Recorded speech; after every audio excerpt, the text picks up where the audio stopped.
O desejado de todas as nações. Capítulo 32. O centurião.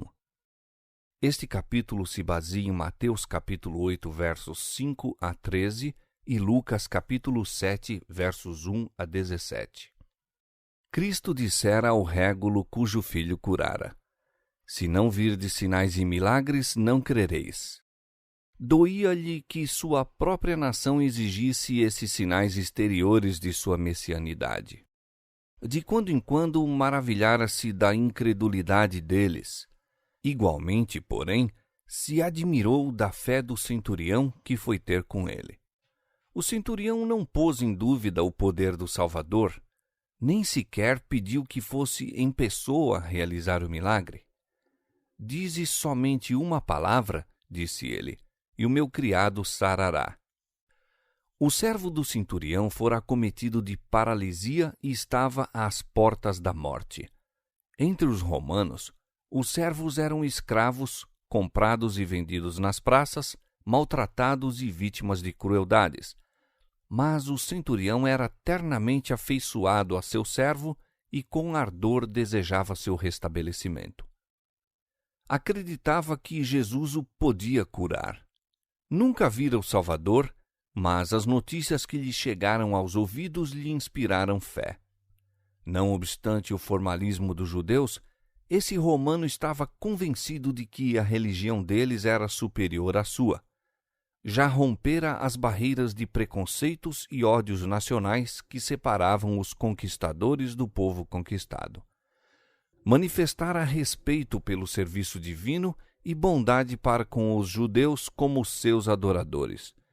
Nos ensinos de Cristo, segundo lhe haviam sido comunicados, encontrara aquilo que satisfazia as necessidades da alma. Tudo quanto havia de espiritual dentro deles correspondera às palavras do Salvador. Sentira-se, porém, indigno de chegar à presença de Jesus e apelara para os anciãos dos judeus a fim de fazerem o pedido quanto à cura do servo. Estavam relacionados com o grande mestre e saberiam, pensava, aproximar-se dele de maneira a lhe granjear o favor. Ao entrar Jesus em Cafarnaum, foi-lhe ao encontro uma delegação de anciãos, os quais lhe falaram do desejo do oficial. Insistiram em que era digno de que lhe concedesse isto, porque diziam: ama a nossa nação e ele mesmo nos edificou a sinagoga. Jesus partiu imediatamente para a casa do oficial, mas, premido pela multidão, avançava devagar. As novas de sua vinda o precederam, e o centurião, em sua desconfiança dos próprios méritos, enviou-lhe a mensagem: Senhor, não te incomodes, porque não sou digno de que entres debaixo do meu telhado.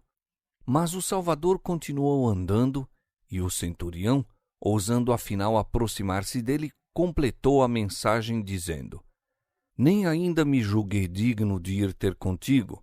Dize, porém, uma palavra, e o meu criado sarará.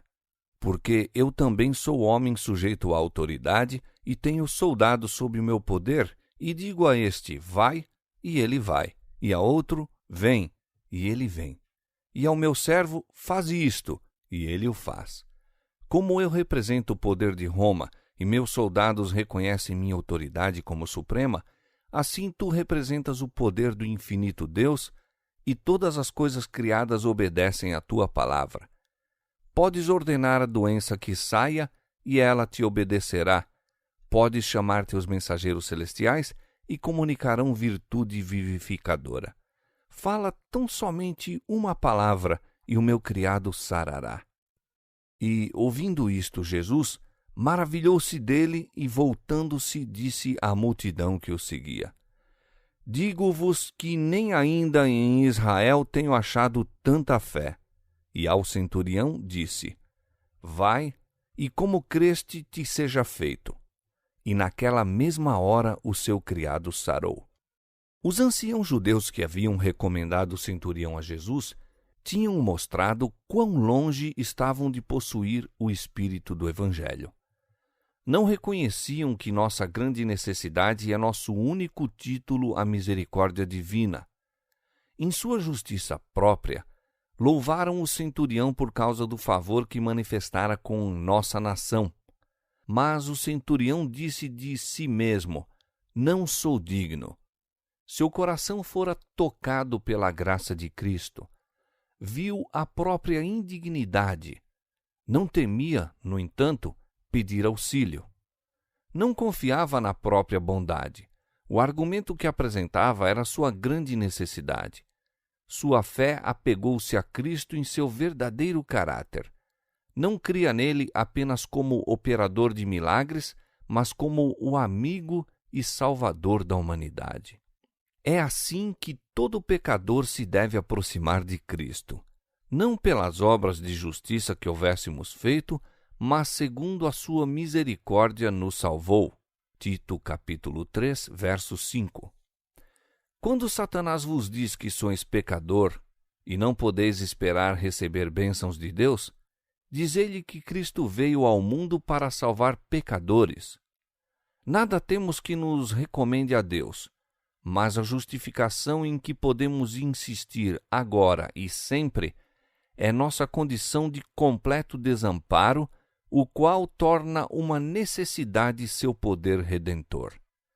Renunciando a toda confiança própria, podemos olhar à cruz do Calvário e dizer: o preço do resgate eu não o tenho, à tua cruz prostrado me sustenho. Os judeus haviam sido instruídos desde a infância quanto à obra do Messias. Pertenciam-lhe as inspiradas declarações dos patriarcas e profetas, bem como o simbólico ensino do serviço sacrificial. Haviam, porém, desprezado a luz, e agora nada haviam em Jesus de desejável. Mas o centurião, nascido no paganismo, educado na idolatria de Roma imperial, instruído como soldado, aparentemente separado da vida espiritual pela educação e o ambiente, e ainda mais excluído pelo fanatismo dos judeus e pelo desprezo de seus patrícios pelo povo de Israel, esse homem distinguiu a verdade a quem eram cegos os filhos de Abraão. Não esperou para ver se os próprios judeus receberiam aquele que se dizia o seu Messias. Ao brilhar sobre ele a luz verdadeira que alumia a todo homem que vem ao mundo, João capítulo 1, verso 9, havia, embora afastado, discernido a glória do Filho de Deus. Para Jesus, este foi um penhor da obra que o Evangelho havia de realizar entre os gentios. Com alegria, antecipou a reunião de almas de todas as nações ao seu reino. Com profunda tristeza, descreveu aos judeus o resultado da rejeição de sua graça por parte deles. Eu vos digo que muitos virão do Oriente e do Ocidente e assentar-se-ão à mesa com Abraão, Isaque e Jacó no reino dos céus. E os filhos do reino serão lançados nas trevas exteriores. Ali haverá pranto e ranger de dentes. Ai, quantos ainda se estão preparando para a mesma fatal decepção! Enquanto almas mergulhadas nas trevas do paganismo lhe aceitam a graça, quantos há em terras cristãs sobre os quais a luz resplandece apenas para ser rejeitada? A uns 30 quilômetros de Cafarnaum, num planalto com vistas sobre a vasta e bela planície de Esdraelon, achava-se a vila de Naim, e para ali dirigiu Jesus em seguida os seus passos. Muitos dos discípulos e outros se achavam com ele, e pelo caminho vinha o povo, ansiando ouvir-lhe palavras de amor e compaixão, trazendo-lhe os doentes para que os curasse, e sempre com a esperança de que aquele que empunhava tão assombroso poder se manifestaria como o rei de Israel. Uma multidão apinhava-se-lhe em torno, embaraçando-lhe os passos, e alegre e esperançoso era o cortejo que o seguia pelo pedregoso trilho rumo à porta da cidade montanhesa. Ao aproximarem-se, veem um cortejo fúnebre que saía da porta. Dirige-se lentamente ao local do enterro. Num esquife aberto, em frente, jaz o morto, e em volta os pranteadores, enchendo os ares de lamentosos gritos. Todo o povo da cidade parecia haver se ajuntado para manifestar seu respeito pelo morto e simpatia para com a enlutada família. Era um espetáculo de molde a despertar a compaixão. O falecido era filho único de sua mãe e esta uma viúva. A solitária aflita acompanhava à sepultura seu único sustentáculo e conforto terrestre. Vendo-a, o Senhor moveu-se de íntima compaixão por ela. Caminhando, a pobre mãe, olhos cegados pelo pranto, sem reparar em sua presença, ele se lhe chegou bem perto, dizendo suavemente: "Não chores." Cristo estava prestes a transformar-lhe a dor em gozo. Não pôde, no entanto, eximir-se a essa expressão de terna simpatia. Chegando-se, tocou o esquife. Nem mesmo o contato com um morto lhe podia transmitir qualquer contaminação. Os condutores detiveram-se. Cessaram as lamentações dos pranteadores. Os dois acompanhamentos reuniram-se em torno do ataúde, esperando contra todas as expectativas. Ali estava alguém que banira a enfermidade e vencera demônios. Estaria também a morte sujeita a seu poder? Em voz clara, cheia de autoridade, são proferidas as palavras: "Mancebo, a ti te digo, levanta-te." Aquela voz penetra nos ouvidos do morto. O jovem abre os olhos.